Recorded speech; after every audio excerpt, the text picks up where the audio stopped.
സംസ്ഥാനത്ത് തദ്ദേശ തെരഞ്ഞെടുപ്പ് പ്രഖ്യാപിച്ചു.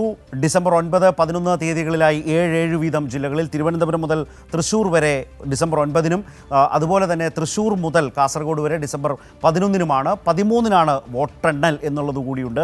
ഇനി വരുന്ന ആഴ്ചയിലാണ് നാമനിർദ്ദേശ പത്രികാ സമർപ്പണവും നവംബർ 24-നാണ് പത്രിക പിൻവലിക്കാനുള്ള ദിവസവും ഒക്കെ. അതൊക്കെ വളരെ പ്രധാനപ്പെട്ട ദിവസങ്ങൾ തന്നെയാണ് തെരഞ്ഞെടുപ്പിനെ സംബന്ധിച്ച്. ഏതാണ്ട് ഒരു മാസക്കാലത്തിനടുത്ത് പ്രചാരണ രംഗത്ത് ലഭിച്ചിരിക്കുന്നു എന്നുള്ളത് കൂടി മറ്റൊരു സവിശേഷതയാണ്. ഇപ്പോൾ രാജ്കുമാർ, നമ്മളിപ്പോൾ ഓരോ ജില്ലയും വളരെ വേഗത്തിലൊന്ന് നോക്കി വരികയാണ്.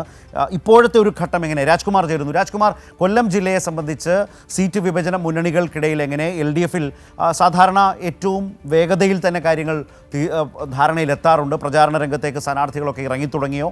എങ്ങനെയൊക്കെയാണ് വിവരങ്ങൾ? ഒപ്പം UDF-നെ സംബന്ധിച്ചോ? അവിടെ വലിയ പ്രശ്നങ്ങളുണ്ടല്ലോ. കോൺഗ്രസ് പഞ്ചായത്ത് പ്രസിഡന്റ് അടക്കം കോൺഗ്രസ് വിട്ടുപോകുന്ന ഒരവസ്ഥ വാർത്തയിൽ വരുന്നുണ്ടല്ലോ.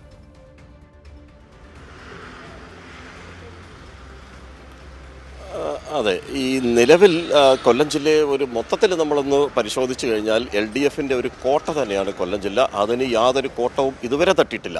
ഇനിയും അങ്ങോട്ടുള്ളത് പ്രതീക്ഷ LDF-ന് അങ്ങനെ തന്നെയാണ്. ഈ വരുന്ന അതായത് 13-ാം തീയതി ജില്ലാ പഞ്ചായത്തിൻ്റെയും കോർപ്പറേഷൻ്റെയും സ്ഥാനാർത്ഥി നിർണയം സംബന്ധിച്ചുള്ളത് LDF പൂർത്തീകരിക്കുമെന്ന് അറിയിച്ചിട്ടുണ്ട്. അന്ന് തന്നെ സ്ഥാനാർത്ഥികളെ സംബന്ധിച്ചിട്ടുള്ള വ്യക്തമായ ചിത്രം പുറത്തുവിടും. അത് നിലവിൽ ഇപ്പോൾ CPM CPI തമ്മിൽ അതുപോലെ കടാക്ഷികളുടെയൊക്കെ ചർച്ചകൾ കോർപ്പറേഷൻ്റെയും ജില്ലാ പഞ്ചായത്തിൻ്റെയും CPM ജില്ലാ കമ്മിറ്റിയാണ് തീരുമാനിക്കുന്നത്. അക്കാര്യത്തിൽ ഇപ്പോൾ ചർച്ചകൾ പുരോഗമിക്കുന്നു. 13-ാം തീയതി പുറത്തു വരും. ഗ്രാമപഞ്ചായത്തുകളും മറ്റു കാര്യങ്ങളിലൊക്കെ ഏകദേശം ചിത്രങ്ങൾ വ്യക്തമായിട്ടുണ്ട്.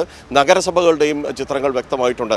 നിലവിൽ 68 ഗ്രാമപഞ്ചായത്ത് കൊല്ലം ജില്ലയിലുണ്ട്. 68 ഗ്രാമപഞ്ചായത്തിൽ 48 ഗ്രാമപഞ്ചായത്തുകൾ LDF-ൻ്റെയാണ്. ബാക്കിയുള്ള 23 UDF. BJPക്ക് ഉണ്ടായിരുന്ന ഒരു കല്ലുവാതുക്കൽ ഗ്രാമപഞ്ചായത്ത് അത് UDF-ലേക്ക് പോയി. അതേസമയം നഗരസഭകൾ 5 എണ്ണമാണ്. അതിൽ 4 നഗരസഭകൾ LDF-ൻ്റെയും. ഒരു നഗരസഭ പരവൂർ, അതിൽ നഗരസഭാ ചെയർപേഴ്സൺ അത് നറുക്കെടുപ്പിലൂടെ അവർ അധികാരം പിടിച്ചു എന്നല്ലാതെ പൂർണ്ണമായും UDF-ൻ്റെ പക്കലല്ല. അതേസമയം തന്നെ ബ്ലോക്ക് പഞ്ചായത്ത് 11, അതിൽ 10ഉം LDF-നാണ്. ഇങ്ങനെയാണ് ഇതിൻ്റെ ഒരു കക്ഷിനില. അതേസമയം തന്നെ കോൺഗ്രസിൽ ഇപ്പോൾ വലിയ ഒരു ചർച്ച കീറാമുട്ടിയായ നിലയിൽ തന്നെയാണ് നിൽക്കുന്നത്. അവർക്ക് സീറ്റ് വിഭജനം സംബന്ധിച്ച് എങ്ങും എത്താത്ത ഒരവസ്ഥയുണ്ട്. നിലവിൽ മുൻകൂട്ടി മേയർ സ്ഥാനാർത്ഥിയെ കൊല്ലത്ത് പ്രഖ്യാപിച്ചത് സാമുദായിക പ്രശ്നങ്ങളിൽ വലിയ ചർച്ചയായിട്ടുണ്ട്. അത് അവർക്കൊരു തിരിച്ചടിയാകുമെന്നുള്ള ഒരു കണക്കൂട്ടൽ കോൺഗ്രസിൻ്റെ ഒരു ആശങ്ക അവർ തന്നെ പങ്കുവെക്കുന്നു. ഇപ്പോൾ സൂചിപ്പിച്ചതുപോലെ വെട്ടിക്കവല ഗ്രാമപഞ്ചായത്ത് അസീസ് അദ്ദേഹം പരസ്യമായി തന്നെ ഗണേഷ് കുമാറിനെ പിന്തുണച്ചുകൊണ്ട് രംഗത്ത് വന്നു. അടുത്ത നിയമസഭാ തെരഞ്ഞെടുപ്പിൽ LDF-ൻ്റെ സ്ഥാനാർത്ഥിയായി വരാൻ പോകുന്ന ഗണേഷ് കുമാറിനെ വൻപിച്ച ഭൂരിപക്ഷത്തിൽ വിജയിപ്പിക്കണമെന്നൊരു പൊതുവേദിയിൽ പറഞ്ഞതോടുകൂടി അവർ UDF കേന്ദ്രങ്ങൾ അക്ഷരാർത്ഥത്തിൽ ഞെട്ടിത്തെറിച്ചു. മാത്രമല്ല തദ്ദേശ തെരഞ്ഞെടുപ്പ് ഇപ്പോൾ 9-ാം തീയതി നടക്കുമ്പോൾ അതിന് തൊട്ടു പിന്നെ ഏതാനും ദിവസങ്ങൾക്ക് മുമ്പ് അദ്ദേഹത്തിൻ്റെ പ്രഖ്യാപനത്തോടു കൂടി DCC പ്രസിഡന്റ് ഇന്നലെ അദ്ദേഹത്തെ പുറത്താക്കിക്കൊണ്ടുള്ള അസീസിനെ പുറത്താക്കിക്കൊണ്ടുള്ള കത്ത് പുറത്തിറക്കി. അതേസമയം തന്നെ ഇന്ന് രാവിലെ ഗണേഷ് കുമാർ ഉൾപ്പെടെയുള്ളവർ അദ്ദേഹത്തിൻ്റെ വീട്ടിൽ പോയി വെട്ടിക്കവല ഗ്രാമപഞ്ചായത്ത് പ്രസിഡന്റായിരുന്ന അസീസിനെ കേരള കോൺഗ്രസ് B-യിലേക്ക് ക്ഷണിക്കുകയും അദ്ദേഹം അതിൻ്റെ അംഗത്വം എടുക്കുകയും ചെയ്തിട്ടുണ്ട്.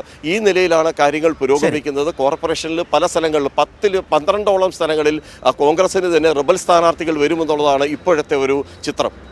ശരി, കൊല്ലത്തെ സംബന്ധിച്ച് രാജ്കുമാറാണ് ഈ സമ്പൂർണ്ണമായ ഒരു ചിത്രം. ഇപ്പോൾ എവിടെ നിൽക്കുന്നു, മുന്നണികൾ എവിടെ നിൽക്കുന്നു, സീറ്റ് ധാരണ എവിടെ വരെ എത്തി നിൽക്കുന്നു, ഇതുമായി ബന്ധപ്പെട്ട വിവരങ്ങളൊക്കെയാണ് ഇപ്പോൾ രാജ്കുമാർ നൽകിയത്.